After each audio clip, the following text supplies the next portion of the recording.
नमस्ते मेरे प्यारे बच्चों, मैं सीमा सिंह आनंद ट्यूटोरियल में आपका स्वागत करती हूँ। आज की पाठशाला में हम कक्षा दूसरी विषय हिंदी विषय में बच्चों आज हमारी चौथी इकाई शुरू हो गई है। चौथी इकाई में आज हमारा पहला पाठ है सार्वजनिक स्थान। चित्रवाचन देखो, समझो और बताओ। बच्चों यहाँ पे देखो एक चित्र है। ये चित्र किसका है? ये चित्र डाकिया अंकल का है जो हमारे घर में चिट्ठी लेकर आते हैं, है ना। आपको इस चित्र में रंग भरना है, ठीक है। आगे देखो बच्चों, ये जो हमारा पहला चित्र है ये चित्र है डाकघर का, है ना। यहाँ पे देखो लिखा है डाकघर, गांव-गांव में हमारी सेवा उपलब्ध है।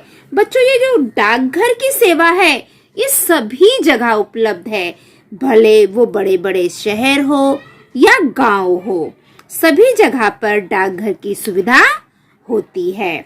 बच्चों डाकघर में क्या क्या किया जाता है वो आज मैं आपको थोड़े में बताती हूँ। तो सबसे पहले ये देखो बच्चों, बचत खाता। हम डाकघर में अपना बचत खाता खोल सकते हैं जिसमें हम अपने पैसे जमा कर सकते हैं और जब हमें उन पैसे की आवश्यकता हो तो हम उसे निकाल सकते हैं। तो डाकघर में बच्चों हम बचत खाता भी खोल सकते हैं। जिस प्रकार बैंक में खोलते हैं ना, उसी प्रकार हम डाकघर में बचत खाता खोल सकते हैं। बच्चों डाकघर को पोस्ट ऑफिस भी कहते हैं। मनी ऑर्डर, बच्चों हमारे कुछ रिश्तेदार हैं, जैसे हमारे दादा दादी, नाना नानी, वो गांव में रहते हैं। तो अगर उन्हें कुछ पैसों की जरूरत हो तो हम मनी ऑर्डर के द्वारा उन्हें पैसे भेज सकते हैं। बच्चों मनी ऑर्डर के द्वारा हम एक जगह से दूसरे जगह पर पैसे भेज सकते हैं। टिकट रजिस्ट्री, टिकट रजिस्ट्री का काम भी डाकघर में होता है। बच्चों डाकघर का काम क्या है मालूम है? पत्र को एक जगह से दूसरी जगह पर भेजना। बच्चों आज तो मोबाइल है, लेकिन बहुत सालों पहले, आज से करीब 20 साल 25 साल पहले मोबाइल बहुत कम था। तब लोग चिट्ठी लिखा करते थे अपने घर वालों को हाल चाल लेने के लिए। अभी कैसे हम फोन करते हैं, पहले फोन की सुविधा इतनी नहीं थी, तो लोग चिट्ठी लिखकर हालचाल लेते थे। तो जो पोस्ट ऑफिस, ये जो पोस्टमैन अंकल है, ये चिट्ठियों को ले जाकर जहां पे हम भेजते हैं वहां पर देकर आते हैं। तो डाकघर का काम है कि हम जो भी पत्र चिट्ठी एक जगह से दूसरे जगह पर उसे भेजना। ये किसका काम है? ये डाकघर का काम है।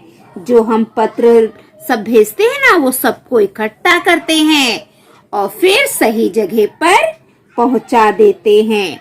हम जो एड्रेस लिखते हैं उस घर में जाकर वो पहुंचा देते हैं। और डाकघर में मनी ऑर्डर किया जाता है, बचत खाता भी खोलते हैं, डाकघर में टिकट रजिस्ट्री का काम भी होता है। अब ये देखो, ये चित्र में ये व्यक्ति टिकट रजिस्ट्री करने जा रहा है। ये व्यक्ति मनी ऑर्डर कर रहा है और ये महिला अपने बच्चे के साथ जा रही है। ये देखो, ये कौन है? ये डाकिया है जो हमारे घरों में हमारी चिट्ठियां लेकर आता है। तो आपको ये डाकिया है, उसका यहाँ पे चित्र बना है। आपको इस चित्र में रंग भरना है। डाकिया आपके घर में आता है तो कौन से कपड़े पहन के आता है? ऐसे। तो आपको ये रंग इस चित्र में भरना है। अभी यहाँ पे देखो, ये व्यक्ति बैठा है, किसी को लिफाफे चाहिए या कुछ मदद चाहिए, तो ये व्यक्ति उनको मदद कर रहा है। ठीक है बच्चों, तो हम अब आगे देखते हैं। अब हमारा अगला चित्र है बैंक। हम आपकी आवश्यकता समझते हैं। बच्चों बैंक तो आप लोगों ने देखा होगा, मुझे पता है सभी बच्चे बैंक देखे हैं। अपने मम्मी पापा के साथ कभी ना कभी तो आप बैंक जरूर गए होंगे, है ना। भले आपके मम्मी पापा पैसा निकाले, जमा करे, कुछ भी करे, लेकिन आप उनके साथ तो जाते हो। तो ये बैंक का दृश्य है बच्चों। इस चित्र में आपको बैंक का दृश्य दिखाई देगा। बच्चों ये बैंक का चित्र है, ठीक है। मुख्य प्रबंधक, ये मैनेजर को मुख्य प्रबंधक कहा जाता है। बचत खाता, बचत खाता देखो बच्चों, अभी मैंने आपको डाकघर में भी बचत खाता बताया था, जहाँ पे हम लोग अपने पैसे जमा करते हैं और जरूरत पड़ने पर निकाल सकते हैं। ये सुविधा बैंक में भी होती है। जिस प्रकार डाकघर में ये सुविधा होती है, ठीक उसी प्रकार बैंक में भी बचत खाते की सुविधा होती है। यहाँ पर हम अपने पैसे जमा करते हैं और जरूरत पड़ने पर हम उन पैसों को निकाल सकते हैं। फिर ये काउंटर है कैशियर। यहाँ पर बच्चों हमारा पैसा, जितना पैसा हमें चाहिए, यहाँ से हमें मिलता है।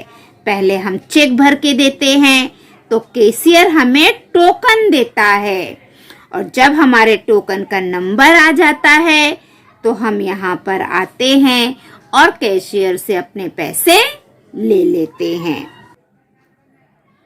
तो ये कैशियर, जो पैसे हमें निकालने रहते हैं तो हम कैशियर के पास जाकर अपने पैसे निकालते हैं। और यहाँ पे देखो, एक व्यक्ति के पास लोग आकर कुछ पूछ रहे हैं। ये क्या है? ये पूछताछ कक्ष है। ये व्यक्ति बैठा हुआ है। अगर किसी को कुछ तकलीफ है, कुछ समझ में नहीं आ रहा है, तो ये व्यक्ति उन्हें मदद करता है। यहाँ पे बैठकर एक महिला अपना काम कर रही है। अगर उसे पैसे निकाल रहे हैं, जो भी करना है वो यहाँ पे बैठ के कर रही है। यहाँ पर एक व्यक्ति खड़ा होकर अपना काम कर रहा है। ये व्यक्ति थैला लेकर जा रहा है। तो बच्चों ये बैंक है, ये बैंक का चित्र है। अब आगे हम देखते हैं बच्चों, ग्राम पंचायत। हम आपकी सहायता के लिए हैं। जो ग्राम पंचायत होती है, ये सभी की सहायता के लिए होती है। ये कार्यालय, ये ग्राम पंचायत का कार्यालय है और यहाँ पर ग्राम सभा हो रही है। बच्चों ग्राम पंचायत में कुछ लोगों के जो झगड़े होते हैं उसे सुलझाया जाता है। जैसे किसी का झगड़ा हो गया है, कुछ भी हो गया है, तो सब ग्राम सभा में आते हैं और उसका कोई ना कोई रास्ता निकाला जाता है। उस समस्या का कोई ना कोई हल निकाला जाता है। ग्राम पंचायत का जो प्रमुख होता है उसे सरपंच कहते हैं। अस्पताल जन जन के स्वास्थ्य का ध्यान रखते हैं। जो अस्पताल है वो क्या करता है? जन जन के स्वास्थ्य का ध्यान रखते हैं, सभी लोगों के स्वास्थ्य का ध्यान रखते हैं। अस्पताल को हॉस्पिटल भी कहा जाता है। तो अस्पताल में बच्चों क्या होता है? सबसे पहले देखो यहाँ पे क्या लिखा है, स्वच्छता रखे। आप कभी भी हॉस्पिटल में जाओ तो वहाँ पे गंदगी मत करो। कुछ लोग क्या होते हैं, वहाँ पे बैठ के कुछ खाते हैं और नीचे कचरा फेंक देते हैं। हमें वो नहीं करना चाहिए। हमें सफाई पर ध्यान रखना चाहिए। शांति बनाए रखे। जब भी कभी हॉस्पिटल या अस्पताल जाओ तो बच्चों वहाँ पे ज़्यादा शोर नहीं करना चाहिए, क्योंकि अस्पताल में जो बीमार लोग रहते हैं, मरीज लोग रहते हैं, उन्हें तकलीफ ना हो, इसलिए सूचना बोर्ड पर लिखा रहता है कि शांति बनाए रखो। बच्चों ये पूछताछ कक्ष है। अगर आप किसी मरीज से मिलने जाते हो तो सबसे पहले आपको पूछताछ कक्ष में जाकर जानकारी हासिल करनी पड़ती है कि वो मरीज का नाम क्या है, वो हमें बताना पड़ता है।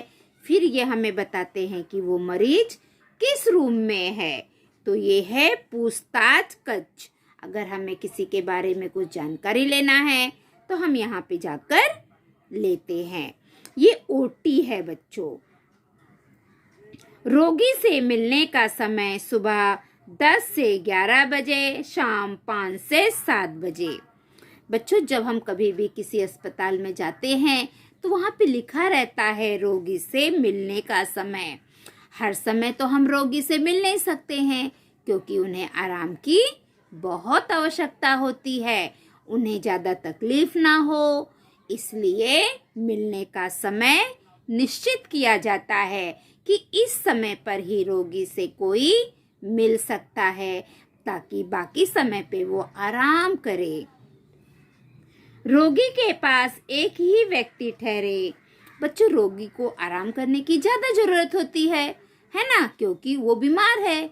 अगर वो आराम करेगा तो जल्दी ठीक हो जाएगा।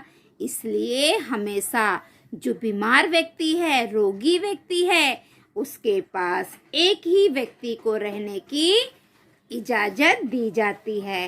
अगर ज़्यादा लोग रहेंगे तो वहाँ पर शोर होगा, वो लोग आपस में बातें करेंगे, जिससे रोगी को, मरीज को तकलीफ होगी।